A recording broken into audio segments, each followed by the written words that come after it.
Hello, this is Erica Branch with DS Benefits Group, and I'm joined here with another one of our sales associates, Matt Baker. Hi, Matt. Hi, Erica. Thanks for having me. Absolutely. So what we're trying to do is share videos to give information about what's going on with all the changes in the world of human capital. So at DS Benefits, we basically focus on three things. We do employee benefits, we help with HR support, and we offer organizational development programs. So today what we thought we would discuss is a little bit of the new world that we're in now, virtual health.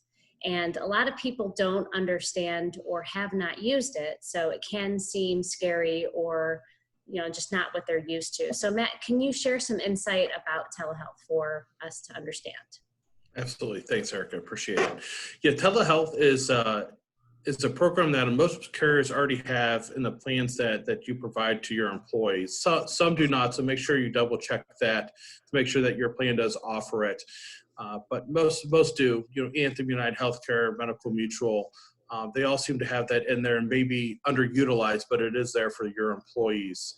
And we've all been learning more about this program in terms of telemedicine because we've been quarantined and they're really promoting it on TV, trying to get people to understand that they have access to a doctor or placed for care so they don't go without, since most doctors' offices at this time are closed. I know they're starting to get reopened, but this is also going to be a great tool since the doctors are just reopening their offices. Those appointments are going to be filling up quickly, so you may find yourself still far out from being able to see your actual primary care doctor. The important thing to understand with this program is that you need to register ahead of time before you can use it. And that's very important because what happens is people know it's there, they don't register, and then they become in a panic situation dealing with a child or themselves or a spouse or whoever it may be, and they want to talk to a doctor and they want to talk to them now. And when they go to use this program, they then learn that they have to register. So we always promote trying to register ahead of time. And that's one thing that I would tell employers at this point is to provide a document or provide some education on how to register and get people to do that now. So when they do need it, they're ready to use it. And this program is fantastic because it can allow employees to take 10 minutes out of their day while they're at the office on their lunch break to speak to a doctor either on the phone or virtually in terms of through a camera if the doctor needs to see the rash or what they're talking about. The doctor has the ability to prescribe an antibiotic that can be sent to your pharmacy and the employee can pick it up on their way home from work. So the employee stays at the office, they stay productive, and they still get that level of care. And at the same time, an employer doesn't lose that production for the day with an employee needing to take PTO time. But what's most important is the aspect of your employees have the ability to talk to a doctor whenever they need to, wherever they're at, and to get those general situations or issues handled that may prescribe just a small antibiotic and they're not taking that time off of work. So it's very important for them to understand that they have the ability to do that now and it's part of their plan. That's a great point. And, being able to get it all set up ahead of time would be so beneficial because when that time does come, you need it now. You're not kidding. So. Right. I will say from a personal standpoint, we have used it and it's been great. It was a few years ago, but it was a Saturday. It was, we were out doing something as a family. My young son had a rash that formed on his body. We actually called a doctor from Colorado, took the call. My wife spent 10 minutes on the phone with him. And we're able to get a prescription on the way home. It wasn't a severe issue where he needed to go see a medical practitioner right away at an urgent care ER.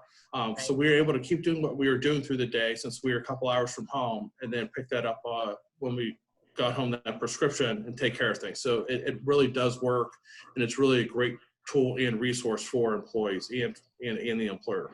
Absolutely. Absolutely. Well, good. And, on that, when you talk about having to get those prescriptions, so we know that there's been some changes with HSAs, health spending accounts. So can you talk a little bit about some of those changes and what we should be watching out for during this time? Yes. So there have been some changes to the HSA and the FSA where employees can purchase now over-the-counter medications and other type products that they weren't able to do prior to this.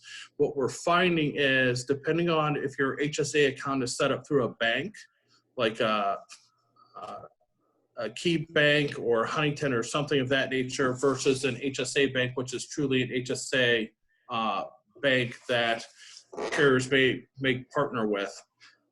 Those credit cards or those debit cards that they use have to be coded to accept these new over-the-counter medications. In some cases, they deny them. So it's important that when an employee uses this at a store, at a Giant Eagle, at a CVS, or somewhere, that if it is denied, they need to purchase it on their own debit card, keep that receipt, and then follow the procedures to get reimbursed through their bank of choice, wherever their HSA account is. In other instances, that you can use that through your bank, and it does work. That's fantastic. I would still instruct keeping the receipts at this time. I know that there has been a lot of talk about all these changes, and sometimes these conversations happen quicker than the cards can be processed and new codes can be added to them. So people find themselves in a situation where they're using them for what they're supposed to, or the new rules that have been applied, however the card's still not working. And that typically is the case, that the codes just haven't been submitted for approval onto those cards. That's why they're being denied. So yes, you can get those products over the counter.